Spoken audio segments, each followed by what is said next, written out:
حضرت سیدنا عمرو بن دینار رحمۃ اللہ علیہ فرماتے ہیں کہ ایک شخص کی بہن فوت ہوئی، کفن دفن کا سلسلہ ہوا. جب وہ شخص اپنی بہن کو دفنا کر واپس آیا تو یاد آئے کہ رقم کی تھیلی تو قبر میں گر گئی. اس نے ایک آدمی کو ساتھ لیا، قبرستان آ کر تھیلی نکالنے کے لیے اس نے اپنی بہن کی قبر کو کھود ڈالا، تھیلی مل گئی. پھر اس نے اپنے ساتھ والے سے کہا تم ذرا دور ہو جاؤ تاکہ میں اپنی بہن کا حال دیکھوں.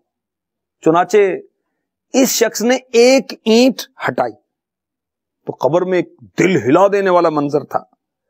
اس نے دیکھا کہ اس کی بہن کی قبر میں آگ کے شعلے بھڑک رہے تھے، اور اس نے جیسے تیسے قبر کو بند کیا اور صدمے سے چور روتا ہوا ماں کے پاس آیا. پوچھنے لگا ماں میری بہن کے اعمال کیسے تھے؟ بولی بیٹا کیا بات ہے، کیوں پوچھتے ہو؟ عرض کی میں نے اپنی بہن کی قبر میں آگ کے شعلے بھڑکتے دیکھے. یہ سن کر ماں بھی رونے لگی.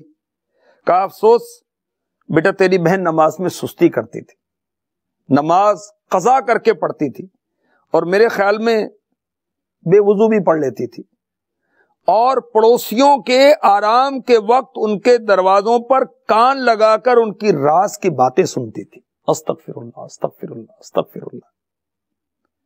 تو دیکھیے نماز میں سستی عذاب قبر کا سبب ہے،